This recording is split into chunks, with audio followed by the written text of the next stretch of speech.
The following is a presentation of WLCN 96.3 FM and WLCNonline.com.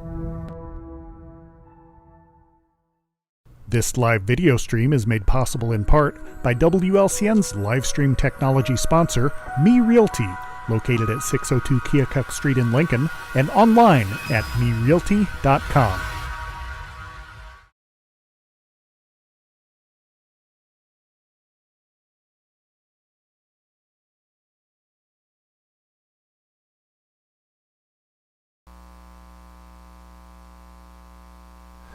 It is 4:02 p.m., time for the 4 p.m. 411 here on WLCN 96.3 FM. My name is Loyd Kirby. I'm the marketing manager here at WLCN, and for the next half hour, we will be talking with, as we do each Tuesday, with someone, newsmaker, someone of interest from the area who has something to share with us, and today is certainly no exception. We have Paige Malloy with us. She is with CASA of McLean and Logan counties, correct? Yes, that's it. Just recently moved into Logan County. Yeah, we just announced our expansion last month. We were McLean County CASA for about 30 years, but it's time for a new name now that our expansion took place. Yeah, so once again, she will be here talking about the CASA program, court-appointed, forgot the S. Special advocates. You got it. And she'll be telling us about the program, if folks are interested in getting involved and what the program does. Feel free to give us a call if you have questions of Paige, 217-648-5510, the number to call. You can also email your questions, 4pm411 at WLCNonline.com. So, Paige Malloy, you are the recruiter/trainer for CASA. Can you tell us what is CASA? Yeah, the Court-Appointed Special Advocate Program is a nationwide program that's existed since the 70s. It was created by a judge who handles juvenile and abuse and neglect cases because he realized he just didn't have enough information to be able to make decisions in these cases. Mm-hmm. These children are anywhere from 0 to 18 years old, so the decisions that we make in court are very impactful for their lives. But if we don't have somebody with eyes on them that can check in and provide that good information, it can be very difficult to make those decisions. So the CASA program was introduced to pair volunteers with children.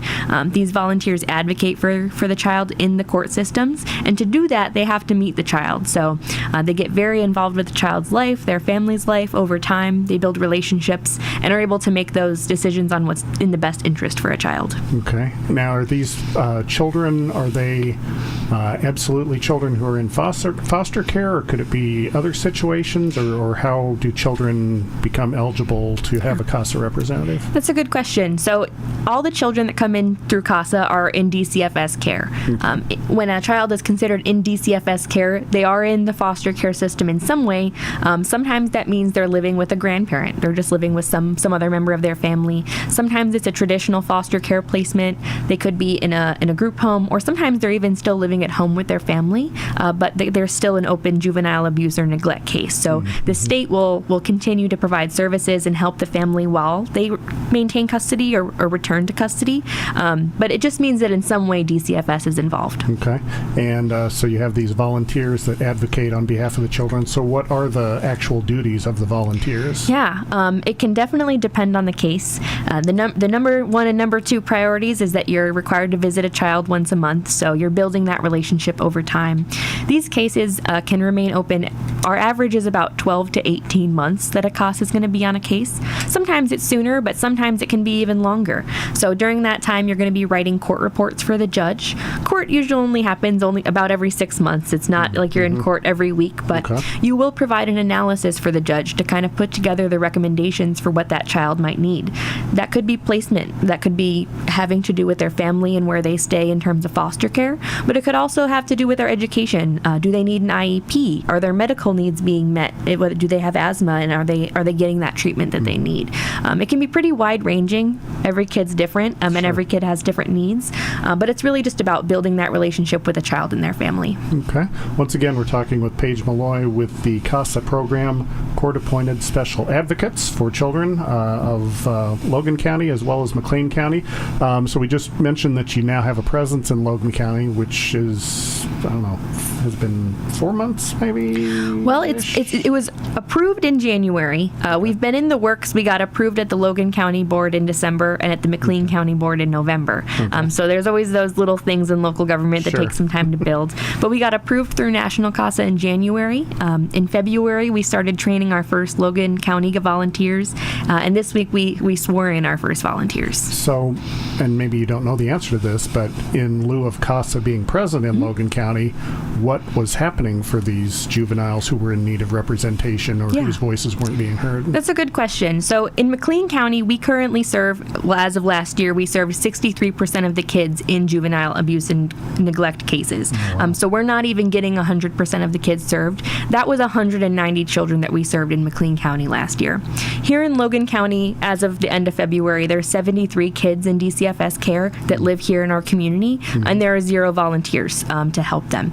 They do have caseworkers. We do have a great guardian ad litem here in Logan County. We do have a great team of people, but a CASA is just one more person who provides that personal touch. We know that a child with a CASA is proven to do better in school. They're more likely to be in less placements. They're more likely to have their case move quicker. So a CASA is just that one more person to make things move smoother. So right now, we just don't have that existing here yet. Okay. And you just saw, actually, we heard it on our news as well as in the other local newscasts. You just had your first pair of volunteers that were approved here for Logan County. So that's got to be exciting. It is. It's very exciting. Melissa Smith and Warren Smith are from Atlanta, and they did a great job in our pre-service training class. They knew a CASA from our program in McLean County, and it really inspired them to continue on here in Logan. They are just the first 2 people, though. We only assign 1 case per CASA. So while a caseworker may have 30 or 40 cases that they're dealing with multiple children involved, a CASA will only have 1 or 2 kids, and if it's multiple children, then they're related and we're from the same family. Okay. So they're able to give that personal touch, to kind of focus on them and them only. And of course, they are volunteers, so it's all on their own time and when they're able to get these things done. And just to make sure we're keeping our terms straight here, the difference between a CASA and a caseworker, the caseworker is with DCFS? That's correct. So the caseworker is hired by the state. There are private agencies that also can work in that, so they don't always work specifically for DCFS. But their job is to do this, whereas a volunteer will usually have their own job, or sometimes they're retired. Depends on the circumstance. Okay.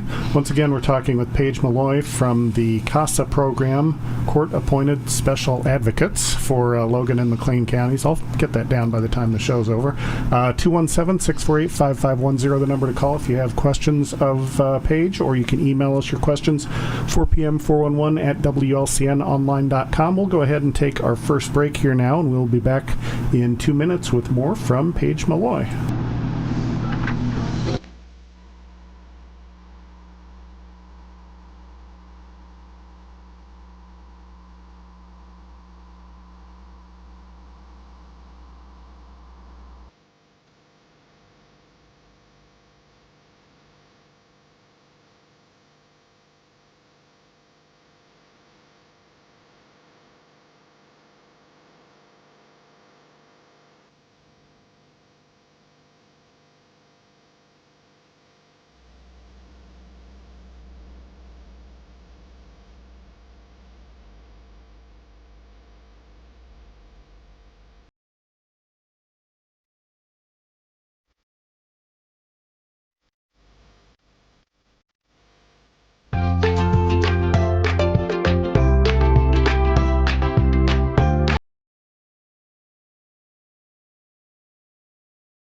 Culver's is a family restaurant. To me, that means being the place that puts a smile on everyone's face. We're famous for our cooked-to-order butter burgers and frozen custard made daily inside our restaurants. But we've always believed more menu options mean more ways to brighten your day. We source the finest chicken to bring you our tenders and chicken sandwiches. And our cheese curds. They're a Wisconsin tradition we're proud to share with you. So take the next meal shift off and let us take care of you. Welcome to Delicious. Culver's, home of the Butterburger, 2530 Woodlawn Road in Lincoln. Full Gospel Evangelistic Center makes an impact locally and beyond through a wide range of events, ministries, and outreaches. Pastors Steve and Debbie Owens invite you to worship Sunday mornings at 10:30 and attend Wednesday night Bible studies at 6:30. Connect with FGEC online, follow them on Facebook, download their app, and visit their new website at myfgec.org with live YouTube video streams as well as recordings of services and special events. Full Gospel Evangelistic Center, 304 North McLean Street in Lincoln. And we are back on the 4PM 411 here with Paige Malloy from the CASA program of Logan and McLean counties. That is the Court-Appointed Special Advocates program. And we've been talking about exactly what CASA is and the types of things the organization does and the volunteers do. So you mentioned that volunteers are sort of the engine that makes this happen. So what is required of the volunteers, and how does one become a volunteer? Are there certain criteria that they have to meet? I'm guessing a background check and some other things as well? Yeah, there's an application process and a training process to become a CASA, but I'd say that the number one thing is that you're going to want to have a passion for this type of work. I've met people and they say, this is a great program, I want you to do it, this just isn't for me. And that's totally understandable. It can be emotional work, but really you have to have that commitment to training. So the training itself, we say, is about 30 hours, a little bit less because you're doing some homework and you'll come to in-class sessions, but it is intense and you do learn a lot about the system and the process. To be a volunteer in our program, we do require that you're 23 years of age. That's our minimum age. Then you're going to go through an application process, so you can apply online on our website, which is through McLean County's website. Once you apply, we'll reach out to you to set up an interview. It's really a personal process, so we want to talk to you, get to know why this is something that you care about. You will have to pass a background check, go through some fingerprinting through DCFS, because you are going to be working with children and we want to make sure that they're safe. Sure. But once you get through all of those steps, you'll also have 3 references that you supply me that will prove that you are cut out for this kind of thing, and then you'll start training. Our training process is usually a few weeks, and it can be online or in person, but it is quite a fun experience most of the time. Yeah, and you mentioned that information is available online. I tried to put your website on this graphic that's on our live stream now, McLean-County-IL.gov/127/court-appointed-special-advocate-program. You got it. A long one. Yeah, say that 3 times fast. So, or you can just call Paige. I've got her number on the screen as well as her email address, but she's available 309. I didn't put my contacts in. 888. Yep, 309-888-5853. Okay. I'll give you a call back, or if you'd prefer I send you an email, you can always do that with me too. It's really starting off that application process and getting to know each other. Things can always be changed later if you get your reference wrong or something like that, but it is a pretty personal process. Okay, and you do have social media presences out there. You have the Facebook as well as Instagram. Yeah, we're on Facebook and Instagram are our 2 main ones right now. Facebook, we are always posting about different training opportunities in the community, and also pictures of our CASAs from our swearing-in ceremony this week. It was pretty exciting. And so you mentioned there were 79 children in Logan County. At the end of February, there were 73 children in care. And you have 2 volunteers in Logan County as of right now. That's correct, yes. So basically, you would like to have 71 more volunteers. Yes, absolutely. That'd be ideal, right? In McLean County, like I said, we serve 63% of the children in care. But over the past 30 years, we've trained more than 750 volunteers. We've served almost 4,000 children in our program in McLean County during those 3 decades. So there's a lot of work to get done. Cases are always closing and opening. It can be kind of unpredictable as to when a case will come in. But when children need us, we want to be there. Illinois CASA has a goal to serve every child by 2030. We only exist in a little over half of the counties. So here in McLean County, we've been established for a while, but there's 5 counties that touch us that don't have a program. So Logan's the first one that we're taking on right now because we know that there's a need here. And we also know that there's great resources here. There are some great programs, nonprofits, social services that exist here. And CASA is really about connecting families to those, establishing a presence and building those relationships. And so how did that happen? And maybe you don't know the answer to this, but as far as the CASA program existing in McLean County and then not in Logan County, how was that? How did it get introduced into Logan County? Is that something that CASA called Logan County and said, hey, we've got this program, do you want it? Or did Logan County reach out to CASA? Or what was that transfer? Illinois CASA is always looking for opportunities to grow. So it's, as we've talked about, local government, nonprofits can sometimes move slowly. But the interest for a CASA program really comes from the judge. So Judge Wright here in Logan County, he's excited to have us here. He's really, he knows about the CASA program. His father was involved with a CASA program before. So he's informed on on the process, and he knows the value that it can bring to his courtroom. All CASAs are appointed by the judge. They get a court order signed by the judge. They're sworn in with an oath by the judge. It is a legal process, so we're supported by him in that. Okay. And so you mentioned one should have a passion for this kind of work and passion for children. Are there any other sort of common traits or characteristics that you see in volunteers that sort of, I don't know, you can look at them and think, yeah, this person is gonna be a good fit? Usually we say whether you're a teacher, whether you're a teacher, a parent, a corporate employee, or a retired person, there's a place for you in the CASA program. It can be a little bit often that we see retired people jumping on to this program because they know that they have the time, but really it is flexible and anybody can find time for this type of thing. Okay, I think we have a caller here. Alrighty. If you want to grab the lovely headphones there in front of you so you can hear, and hopefully the technology works right. Caller, can you hear us, and can we hear you? Yes, I can. Can you hear me? We can. I'll turn the volume up so we can hear you better now. So how long does a CASA stay with a case?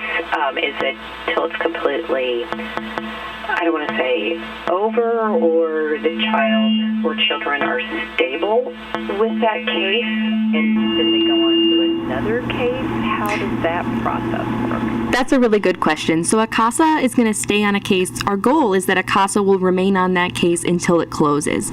The number one goal of our program is reunification. So our goal is to be able to return the child back to their family of origin wherever possible. Obviously, things come up, and that's not always going to be the situation. But where we can, we try to provide those services and get the case closed out. Our number one goal is to provide children a permanent, safe, loving home.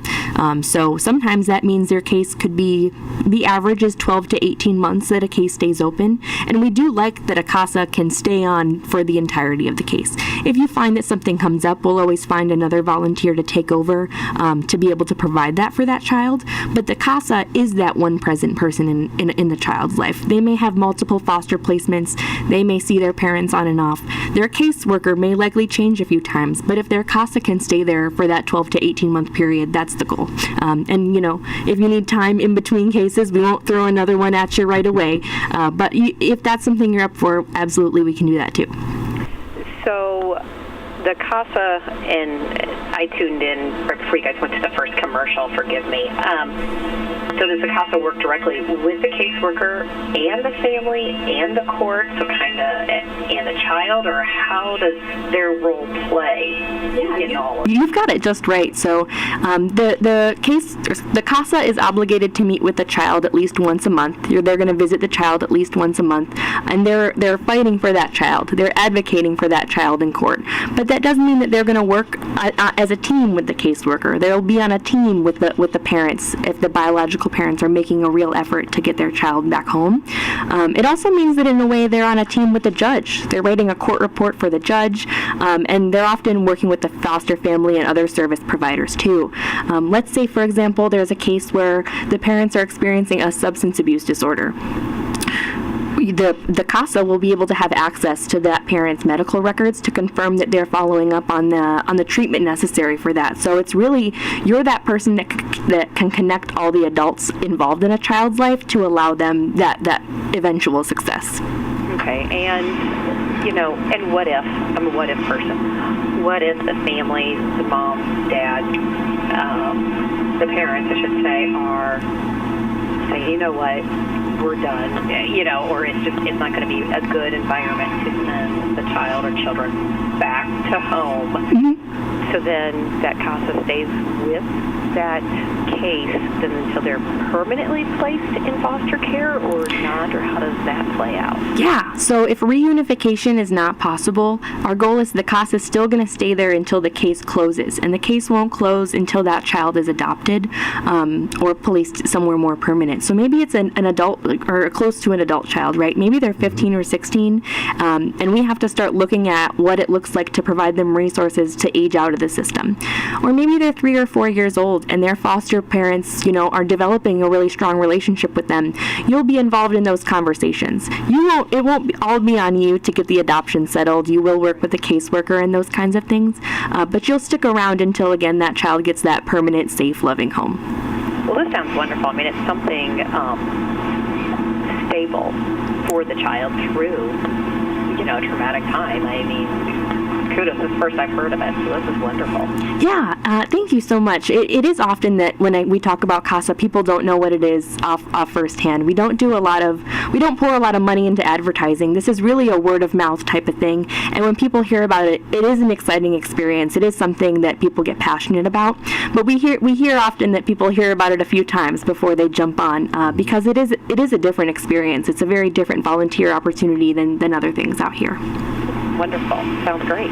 All right. Thank you for the call. And with that, we'll go ahead and take our second break. We're talking once again with Paige Malloy from the CASA program, CASA of Logan and McLean counties. And we will be back with more with her in 2 minutes.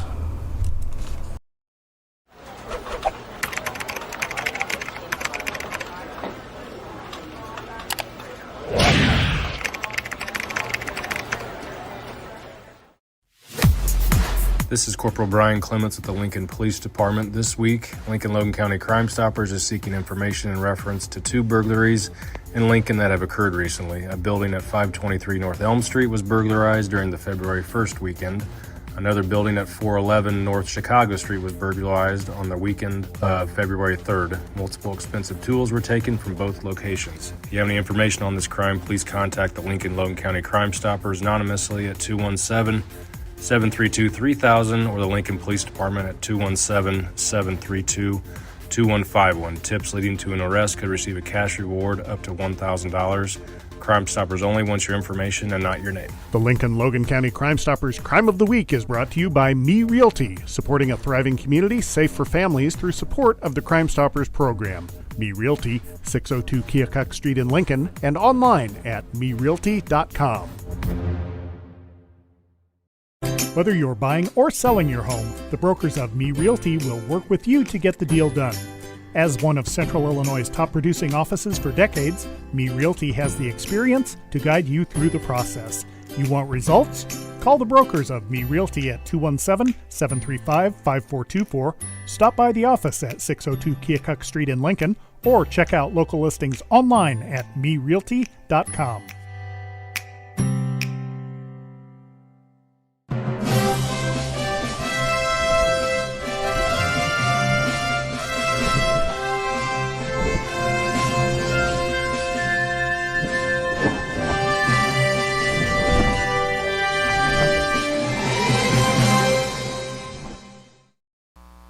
And we are back on the 4 p.m. 411 here with Paige Malloy from the CASA of Logan and McLean counties program, court-appointed special advocates program. And once again, if you have questions of Paige, she's here with us for about 5 more minutes. So 217-648-5510, the number to call, or you can email your question 4pm411 at WLCNonline.com. So we've covered a lot of ground today. You mentioned that one sort of common characteristic that volunteers is necessary volunteers is just really having a passion for this. So I'm sure from the program you've seen some, I don't know if you call them success stories, but some really some stories where you can see where the CASA program has definitely made a difference for some individuals. Absolutely. Any day that there's an adoption or something exciting like that, the CASA staff is very, very enthused about it, and the volunteers are too. There are incidents when a child gets adopted that the CASA is the first person that they run to hug, because they're that one person, like we talked about, that's stable in their life. Mm-hmm. Other situations that we've had, ISU is big in the community in McLean County, and there was a case that a mother who was deaf was having a hard time communicating with her child. Mm-hmm. So the CASA was able to refer that child to ASL classes through ISU because they have a great program there, so that she could learn how to communicate with her mother, so that they could build that relationship and that reunification was possible. Oh, nice. Other situations, CASAs are able to seek out those medical records. So sometimes getting a dentist appointment for a kid is not fun for many reasons, but there can be issues with insurance or even just getting an appointment in. So there was a CASA who was able to call around and find a place that would take a child over in Peoria. And even though that was a little far away, they were able to get that treatment done much sooner. We even have a case open where a CASA was helping a family get back on their feet, really. CASAs are not able to buy gifts or spend money on a family or a child, but it's about that time. You'll notice with us here at CASA, we're not going to ask you for your money. We're not going to ask you to donate. We are a grant-funded program, but we will ask you for your time. We have a CASA with a case that's still open that was able to reunite a family. The children were having a hard time in their foster placement. It was not a great, they were just struggling with behavioral issues in their foster placement. But the CASA noticed how strong their connection was to their biological father. Unfortunately, the father had medical issues which prevented him from being able to keep up with his home and to take care of his children at times. The home was beyond repair, and the city was fining the family every single day for having a broken window. And it just kept setting them back. The father was on a fixed income. But the CASA looked for resources in our community that already exist. They found people to donate new windows, to donate a new or a used fridge, a used stove, and she even helped them get rid of the garbage in their house so that the children could return home. And then she was able to watch the children thrive in school, get back on track, and not have any behavioral problems. It was really a pivotal change that it was really just due to not being at home. There are circumstances that children do need to be removed from the home sometimes, but there are absolutely situations that we can get them back in those circumstances if possible. Yeah, and just as you were speaking about that, I was thinking, you mentioned about the CASA that got the dental program. If it's a child in foster care, I would guess there's probably typically some red tape as far as, maybe the child has been placed in a home but doesn't necessarily have dental care, or I'm not sure, maybe there's a lag between when the child is placed and when dental care is available. So I'm sure there's all sorts of different hoops that you have to jump through. Yeah, when a child enters the system, the state will provide them with an insurance card, and they are able to get those services, but it's about finding those places in our communities which are sometimes small, and we need to drive a far distance, and a CASA can't transport that child. They can't take the child in their car. They won't supervise the child, but they will find the right person to do that for them. So they'll make sure that the foster parents are getting that done, or that the caseworkers get. Okay, very good. So we've covered a lot of ground here today. You mentioned that you've got your first 2 volunteers in Logan County, but would love to have more. So if folks are interested, where can they find more information, or how could they get in contact with you? Yeah, they can look us up online. We are on Facebook, Instagram, and we have our application live on the McLean County website. We are also looking for opportunities to share our message. Like we talked about, this word of mouth is really what gets people interested. So we're looking for opportunities to talk at any meetings that you might have coming up, or we're looking forward to being at some of the farmers markets and other things coming up this summer. We want to establish a presence here because we want to become a part of the community. CASAs are the ones that advertise this program best because they do the work. So we're looking for anybody who wants to join our team, or even just look for opportunities to help us find others to join our team. And if folks are interested in joining, you mentioned that you do have a training class coming up. Yes. Our next training class is going to start at the end of April and go into May. So they'll want to apply as soon as possible so that we can get all that other process done, right? They have to apply, get through the background check and references and interview before training can begin. Okay, very good. So once again, our guest has been Paige Malloy with the CASA program of Logan and McLean counties. You want to throw your phone number out there real quick and your email address for folks in case they're interested and have more questions? I would love that. If anybody has questions about applying or about other recruitment events we've got going on, my phone number is 309-888-5853, and my email is Paige, Paige, Malloy, Malloy, at McLeanCountyIL.gov. Okay, well, thanks for making the trip down from McLean County to Logan County, and look forward to seeing you and hearing more things about CASA in the not too distant future. Yes, thanks so much for having us today. Sure thing. So once again, our guest has been Paige Malloy with the CASA program of Logan and McLean counties. I invite you to tune in to Viewpoint tomorrow at 8 a.m. when Dara Entwistle will have representatives discussing Carroll Catholic School, I believe is going to be the main thrust of that topic. And then next week here on the 4 p.m. 411, we will have Ellen Orns, who is with the Living Alternatives Pregnancy Resource Center. She's the director of the centers in Lincoln and Bloomington. So once again, Paige, thanks for being with us, and we will talk to you next week on the 4 p.m. 411. This live video stream is made possible in part by WLCN's live stream technology sponsor, Me Realty, located at 602 Keokuk Street in Lincoln, and online at merealty.com.